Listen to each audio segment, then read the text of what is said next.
Fertiliser control প্রশিক্ষণ দেওয়া হলো কৃষি দপ্তরের আধিকারিকদের। রায়গঞ্জ জোনের মালদা, উত্তর ও দক্ষিণ দিনাজপুর জেলার মোট 50 জন কৃষি দপ্তরের আধিকারিকদের এই বিশেষ প্রশিক্ষণ দেওয়া হলো। কল্যাণী রিজিওনাল ফার্টিলাইজার কন্ট্রোল ল্যাবরেটরির পক্ষ থেকে এই বিশেষ প্রশিক্ষণের ব্যবস্থা করা হয় মালদা জেলা কৃষি দপ্তরে।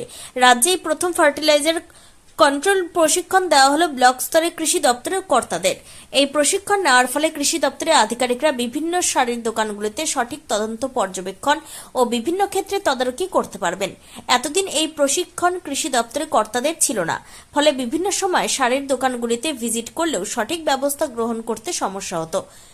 এবার থেকে কৃষি দপ্তরের এই সমস্ত আধিকারিকরা সঠিক পদ্ধতিতে সারের দোকানের তদন্ত, সারের গুণগত মান যাচাই সহ বিভিন্ন বিষয়গুলি দেখতে পারবেন।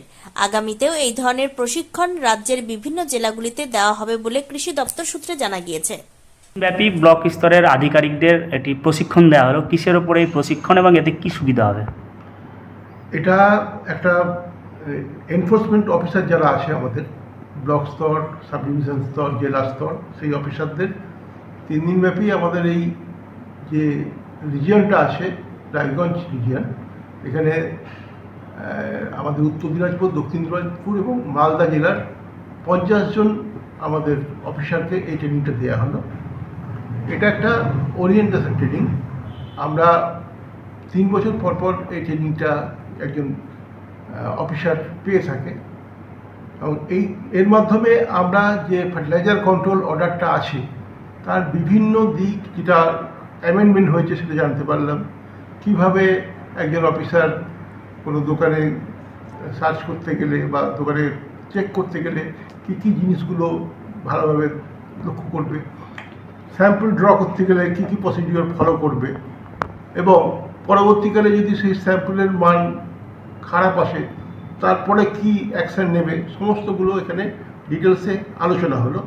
এর ফলে তারা এনরিচড হলো, অর্থাৎ ভবিষ্যতে যদি ফার্টিলাইজার রিলেটেড কোনো সমস্যা হয় এই ট্রেনিংটার থেকে তারা অনেক কিছু জানতে পারলো এবং পরবর্তীকালে কি অ্যাকশন নেওয়া যাবে সেই সংশ্লিষ্ট ডিলার এগেনস্টে সেটা খুব সুন্দরভাবে জানতে পারলো এটা। এবং আমাদের এটা 11 থেকে 13 তারিখে হলো। এটা এখানে একটা রিজিওনাল ফার্টিলাইজার কন্ট্রোল ল্যাবরেটরি কল্যাণীর একজন আধিকারিক এসেছিলেন, তাছাড়া আমাদের হেডকোয়ার্টার থেকে অফিসাররা ছিলেন ট্রেনিংয়ে। এবং এই ট্রেনিংটা কিন্তু পশ্চিমবঙ্গে প্রথম আমাদের এখান থেকে শুরু হলো। এতে করে কি যে সমস্ত সারের দোকানগুলো আছে সেগুলোতে বিভিন্ন তদন্তে কি অনেকটা সুবিধা হবে? অবশ্যই হবে, কারণ প্রপার ওয়েতে এবারে তদন্ত করতে পারবে। কী ভাবে তদন্ত করলে কোনো ডিলার যদি কোনো অসাধু ব্যবসায়ী হয়ে থাকে তার এগেনস্টে কীভাবে ব্যবস্থা নেওয়া যাবে সেটা দেখা যাবে এর মাধ্যমে। তাহলে এবার থেকে কৃষকদের এর ফলে কি কৃষকরা লাভবান হবেন? কৃষকদের লাভবান বলতে যে আমরা এমনিতে কোয়ালিটি কন্ট্রোল আমরা করে থাকি, কিন্তু প্রপার ওয়েতে কোয়ালিটি কন্ট্রোল এবং যেটা বললাম যে কোনো ফার্টিলাইজার ড্র করতে গেলে কীভাবে কী প্রসিডিওরে করলে ঠিকভাবে ড্র করা হলো এবং পরবর্তীকালে যদি কোনো রকম তার গুণগত মান খারাপ থাকে তার বিরুদ্ধে আমরা কীভাবে অ্যাকশান নেব সেটা আরও ভালোভাবে তারা প্রয়োগ করতে পারে। এই ট্রেনিং মাঝে মধ্যে হবে বছরে? এবার আশা করছি আমাদের মাঝে মধ্যেই হবে, কারণ এখানে যদি করতে পারি তাহলে আর আমাদেরকে আগে যেটা কল্যাণীতে যেতে হতো সেটা আমরা এখানেই আমাদের অফিসার নিতে পারবো। আপনার নাম ডেজিগনেশন? আমার নাম দিবানাথ মজুমদার, উপকৃষি অধিকর্তা, মালদা।